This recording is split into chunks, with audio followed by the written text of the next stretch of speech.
Hello students, कैसे हैं आप सभी लोग। मैं हूं Pooja Singh and welcome back to my channel accounting master class. And this is the 50th lecture on the subject mathematics. And इस टाइम हम लोग पढ़ रहे हैं चैप्टर परमुटेशन एंड कॉम्बिनेशन।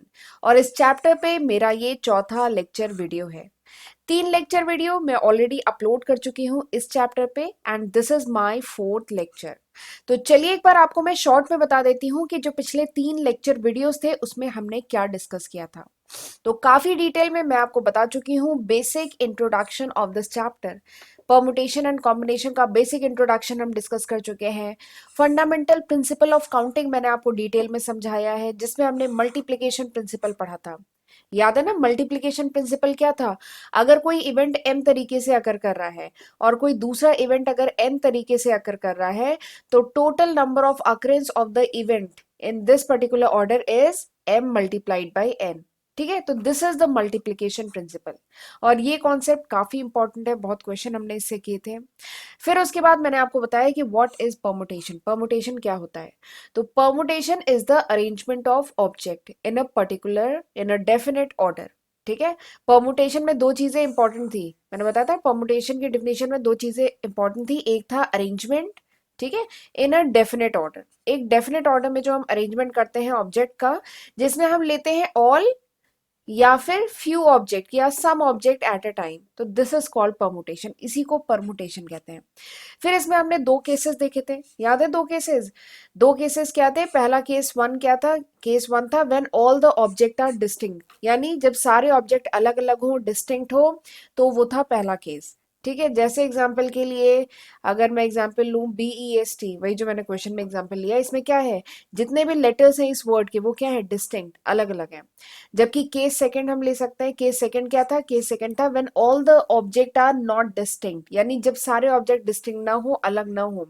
जैसे एग्जांपल के लिए गुड, यहाँ पे क्या सारे ऑब्जेक्ट डिस्टिंक्ट हैं, अलग अलग हैं, नहीं। देखिए ओ जो है वो सेम सिमिलर ऑब्जेक्ट है, तो यहाँ पे 3 डिस्टिंक्ट ऑब्जेक्ट हैं। ठीक है, तो ये था केस सेकंड। दोनों केसेस में कैसे क्वेश्चन किया जाता है, और बहुत सारे क्वेश्चन हमने डिस्कस किए थे। ये भी बताया था क्वेश्चन कैसे किया जाता है, और क्वेश्चन भी कराया था। और थ्योरम्स भी हमने कई थ्योरम देखे थे, फॉर्मूला देखे थे परमुटेशन का। परमुटेशन का फॉर्मूला तो याद है ना, NPR क्या था formula, n factorial by n minus R factorial. यही था परमुटेशन का फॉर्मूला। ठीक है, और उसके साथ ही मैंने आपको फैक्टोरियल का जो कॉन्सेप्ट है वो समझाया था। और बहुत सारे क्वेश्चन हर वीडियो में, हर लेक्चर में मैं बहुत सारे क्वेश्चन कराती हूँ, क्योंकि देखिए ये मैथ्स का सब्जेक्ट है। यहाँ पर जितना क्वेश्चन करेंगे उतना फायदा होगा, उतने डिफरेंट टाइप के क्वेश्चंस आप फेस करेंगे। ठीक है, तो ज्यादा अच्छा है, उतनी प्रैक्टिस होगी। तो इसलिए मैं कहूंगी कि जो भी बुक आप फॉलो कर रहे हैं उस बुक से ज्यादा क्वेश्चन लगाइएगा। बाकी मैं जितने क्वेश्चन करा सकती हूँ इन लेक्चर वीडियोज में कराऊंगी। ठीक है, और आज के वीडियो में भी हम करेंगे कुछ question on the topic permutation. Right, तो चलिए फिर बिना टाइम वेस्ट किए जल्दी से हम आज का लेक्चर स्टार्ट करते हैं।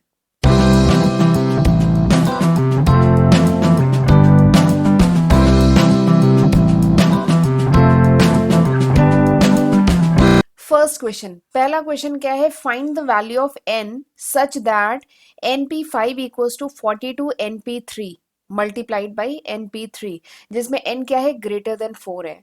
तो आपको क्या करना है, n की वैल्यू निकालनी है। अगर ये एक्सप्रेशन ट्रू है तो आपको n की वैल्यू निकालनी है।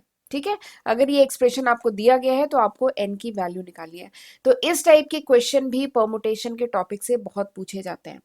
देखिए जो लैंग्वेज वाले क्वेश्चन होंगे, ठीक है, वो तो आएंगे ही, बट इस टाइप के क्वेश्चन जिसमें परमुटेशन का एक्सप्रेशन है और आपको सॉल्व करना है, तो इस टाइप के क्वेश्चन भी बहुत पूछे जाते हैं और ये बहुत आसान होते हैं। ठीक है, बट पूछे भी जाते हैं।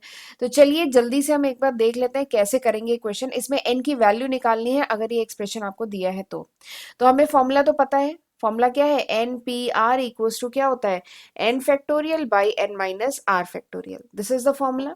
ठीक है, तो ये क्या होगा, NP5 क्या है, n factorial by n minus 5 factorial, यही होगा। NP5 को क्या लिख सकते हैं, n factorial by n minus 5 factorial.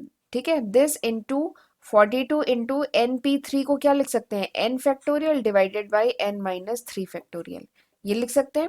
तो अब चलिए हमें फैक्टोरियल का ये जो एक्सप्रेशन मिल गया, अब हम इसको करेंगे एक्सपेंड। ठीक है, इसको खोलते हैं, एक्सपेंड करते हैं। देखिए हमारा मेन पर्पस क्या होता है कि न्यूमरेटर से डिनोमिनेटर कट जाए, इस एक्सप्रेशन को सिंप्लीफाई कर सके। तो देखिए ऊपर लिखा है n फैक्टोरियल और नीचे लिखा है n-5 फैक्टोरियल। तो मैं इस ऊपर जो न्यूमरेटर है इसको तब तक खोलूंगी जब तक n-5 फैक्टोरियल नहीं आ जाता। तो इसको मैं लिख सकती हूँ n-1, n-2, n-3, n-4, ऐसे करके n-4, n-5 फैक्टोरियल। ठीक है, ऐसे करके इसको लिख सकते हैं। ठीक है, इसके आगे n-6 भी लिख सकते हैं, लेकिन इसकी रिक्वायरमेंट नहीं है, क्योंकि मुझे क्या लाना है, मुझे डिनोमिनेटर के बराबर लाना है ताकि मैं इसको कट कर सकूं। तो ऊपर भी आ गया n-5 फैक्टोरियल, डिनोमिनेटर में भी n-5 फैक्टोरियल आ गया। अब चलिए राइट हैंड साइड लिखते हैं 42 मल्टीप्लाइड बाई, सेम वही logic, n facto n-1, n-2, n-3, n-3 factorial. ठीक, इस तरफ से हमने न्यूमरेटर को एक्सपेंड किया और डिनोमिनेटर क्या हुआ, n-3 फैक्टोरियल। ठीक, ये लिख लिया हमने। अब क्या करें, अब हम कट कर सकते हैं, n-5 फैक्टोरियल कट गया, n-3 फैक्टोरियल कट गया। ठीक है, अब इधर क्या है, अब और कुछ कट रहा है क्या, देखिए ये जो लेफ्ट हैंड साइड है, this is LHS and this is RHS। ठीक है, और कुछ कट रहा है क्या, कैंसिल आउट हो रहा है, हाँ देखिए n से n कट रहा है। ठीक है, n-1 से n-1 कट रहा है, n-2 से n-2 कट रहा है, और कुछ कट रहा है तो और कुछ नहीं कट रहा है। तो अब आ गया हमारा expression n-3 n-4 equals to 42। Right hand side में तो सारे एक्सप्रेशन कट चुके हैं। ठीक है, तो ये हमारा आ गया। ठीक, बट क्या हमारी n की वैल्यू निकल आई है, नहीं निकली। तो अब हम लगाएंगे यहां से, अब हमें क्वाड्रेटिक इक्वेशन की नॉलेज होनी चाहिए। यहाँ तक तो हमने परमुटेशन का फॉर्मूला यूज किया और फैक्टोरियल का कॉन्सेप्ट यूज किया, तो यहाँ तक आ गए। अब ये बन जाएगा क्वाड्रेटिक इक्वेशन। देखिए क्वाड्रेटिक इक्वेशन के फॉर्म में है ना, ये बन जाएगा। तो हमें क्वाड्रेटिक इक्वेशन सॉल्व करना आना चाहिए। तो 9th क्लास से ही आप क्वाड्रेटिक इक्वेशन पढ़ना शुरू कर देते हैं। तो जल्दी से चलिए इस इक्वेशन को सॉल्व करते हैं। क्या करें, मल्टीप्लाई करें।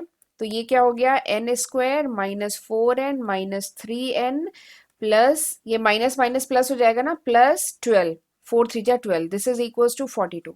ठीक है, तो n² और ये 4n और 3n क्या होगा, -7n और -30 इक्वल्स टू 0। ये हो गया, यहाँ तक आ गया। चलिए आगे मैं यहाँ पे सोल्व करती हूँ। ठीक, अब ये जो एक्सप्रेशन आ गया n² -7n -30 equals to 0 expression आ गया, इसको अब हमें क्वाड्रेटिक इक्वेशन बन गया, इसको हमें सॉल्व करना है ना। ये 30 है तो 30 को 10 इंटू 3 लिख सकते हैं। ठीक है, और फिर 10 में से 3 माइनस करेंगे तो 7 आएगा। ठीक है, तो ये हमारा बीच का टर्म बन गया। तो हम इसको इस तरीके से लिख सकते हैं ना, n² -10n + 3n -30 equals to 0, ये लिख सकते हैं। इसमें से हमने n कॉमन लिया तो क्या आया, n-10 प्लस इधर हमने 3 कॉमन लिया तो क्या आया, n-10 इक्वल्स टू 0। तो यानी क्या आ गया, n+3 और n-10 इक्वल्स टू 0। ये आ गया, यहाँ तक आ गया, ये आ गया। अब मैं इसके बाद यहाँ पे लिखती हूँ। ठीक है, तो ये आ गया n+3 n-10 इक्वल्स टू 0। ये यहाँ तक आ गया। अब हमारी n की वैल्यू आ गई, n इक्वल्स टू क्या आ गया, -3 और n इक्वल्स टू क्या आ गया, 10। ठीक, अब इसमें एक चीज और बताई गई है कि n is greater than 4, n की वैल्यू ग्रेटर देन 4 है, यानी ये जो पहली वैल्यू है इसको डिस्कार्ड कर देंगे। तो यानी हमारा आंसर आ गया है कि n की वैल्यू क्या है, n इज इक्वल्स टू 10। ये हमारा आंसर आ गया। ठीक है, तो इस तरीके से करेंगे क्वेश्चन, बहुत सिंपल है। इसके लिए किस किस चीजों की रिक्वायरमेंट है, एक तो आपको फॉर्मूला पता होना चाहिए NPR का। ठीक है, ये आपको पता है। फैक्टोरियल का कॉन्सेप्ट पता होना चाहिए, जो आपको पता है। आप इस फैक्टोरियल के एक्सप्रेशन को खोलना जानते हैं, तो हाँ आप जानते हैं, कर लेंगे। और उसके बाद क्वाड्रेटिक इक्वेशन ये जो बना है इसको सॉल्व करना आना चाहिए। तो ये चीजें अगर आती हैं तो इस टाइप के क्वेश्चन आप इजिली कर लेंगे। इस टाइप के क्वेश्चन बहुत एग्जाम में पूछे जाते हैं। ठीक, तो चलिए आगे बढ़ते हैं। अच्छा, आगे बढ़ने से पहले मैं थोड़ा सा आपको बताना चाहूंगी कि this is the list of subject जो मैं आज की तारीख यानी अक्टूबर 2022 तक अपने चैनल पे अपलोड कर चुकी हूँ। अगर ये वीडियो आप कुछ महीने बाद, कुछ साल बाद देख रहे हैं तो होपफुली मैं इसमें काफी न्यू सब्जेक्ट ऐड कर चुकी होंगी। ये अभी तक है, अक्टूबर 2022 तक।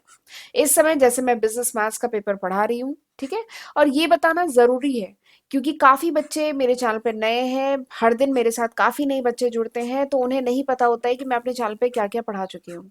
तो इसीलिए मैंने यहाँ पे ये लिस्ट ऑफ सब्जेक्ट शो किए हैं, ठीक है? तो ज़रूर इनका फ़ायदा उठाइएगा, इनकी हेल्प से पढ़िएगा। मेरे चैनल पे 500 से भी ज़्यादा वीडियो लेक्चर्स आज की तारीख तक अपलोडेड हैं, तो ज़रूर इनका फ़ायदा उठाइएगा, इनकी हेल्प से पढ़िएगा, फ्रेंड्स के साथ भी ज़रूर शेयर करिएगा। और चैनल को सब्सक्राइब किए बिना मत जाइएगा। नोटिफिकेशन बेल भी प्रेस करना बहुत ज़रूरी होता है, तभी आपको जो मेरे अपकमिंग वीडियोस होंगे उनकी नोटिफिकेशन मिल पाएगी, राइट? तो चलिए एक और क्वेश्चन करते हैं इसी टाइप का। Find the value of N. N की वैल्यू आपको फाइंड आउट करनी है। अगर आपको ये एक्सप्रेशन इस टाइप का दिया है, N P four divided by N minus one P4 equals to 5/3, ठीक है? ये एक्सप्रेशन दिया है और सेम कंडीशन है कि n इज ग्रेटर देन 4। तो आपको इस एक्सप्रेशन की हेल्प से you need to find the value of n। आपको n की वैल्यू निकालनी है, ठीक? तो सेम वही कॉन्सेप्ट, हमें npr का फॉर्मूला पता होना चाहिए। तो npr क्या है? This is n factorial by n minus r factorial, पता है ना हमें? तो चलिए करना शुरू करते हैं। सबसे पहले तो ये जो न्यूमरेटर डिनोमिनेटर के फॉर्म में है ना, मैं सोच रही हूँ सबसे पहले इसको क्रॉस मल्टीप्लाई करके सिंप्लीफाई कर लेते हैं। 3 इस तरफ चला जाएगा, ये इधर आ जाएगा और ये इधर आ जाएगा। तो 3 into 4p, sorry np4, np4 equals to 5 into n minus one p4, ठीक? हमने ऐसे लिख लिया। अब हम इस ये जो npr का जो फॉर्मूला है वो लगा के इस एक्सप्रेशन को चलिए खोलते हैं। तो ये आ गया 3 और इधर क्या आ गया? n factorial by n minus 4 factorial, ठीक है? और इधर राइट हैंड साइड में क्या है? 5 into n minus one factorial divided by n minus one minus 4 factorial, ठीक? फिर इधर लेफ्ट हैंड साइड में आ जाते हैं 3 मल्टीप्लाइड बाई। अब ये देखिए, ये जो न्यूमरेटर और डिनोमिनेटर में है, इसको हम न्यूमरेटर को एक्सपेंड करेंगे, n फैक्टोरियल को एक्सपेंड करेंगे तब तक जब तक n माइनस 4 फैक्टोरियल नहीं आ जाता। पर्पस क्या है? पर्पस ये है कि न्यूमरेटर से डिनोमिनेटर कट जाए, ठीक? तो मैं न्यूमरेटर को लिखूंगी n minus one, n minus two, n minus three, n minus four factorial, ठीक है? इसको मैं इस तरीके से लिखूंगी। और डिनोमिनेटर में क्या आ गया? डिनोमिनेटर भी में भी n माइनस फोर फैक्टोरियल, ठीक? अब राइट हैंड साइड लिखते हैं 5 इंटू न्यूमरेटर में क्या है? n minus one, n minus two, n minus three. देखिए डिनोमिनेटर में यहाँ पे क्या है? n माइनस फाइव है। माइनस वन माइनस फोर क्या हुआ? n माइनस फाइव, तो ये n माइनस फाइव है। तो मैं न्यूमरेटर को n माइनस फाइव तक लिखूंगी, n minus three, n minus four, n minus five factorial, ठीक? यहाँ तक लिखा। और डिनोमिनेटर में क्या है? डिनोमिनेटर में है n माइनस फाइव फैक्टोरियल, ठीक है? तो चलिए अब पहले मैं लेफ्ट हैंड साइड में काटती हूँ, डिवाइड करती हूँ। तो n minus four factorial n minus four factorial से कट गया। और अगर मैं राइट हैंड साइड यानी इस तरफ राइट हैंड साइड की बात करूँ तो n minus five factorial n minus five factorial cut गया। यहाँ तक समझ में आ गया? अब क्या मैं लेफ्ट हैंड साइड और राइट हैंड साइड में कुछ कट रहा है क्या?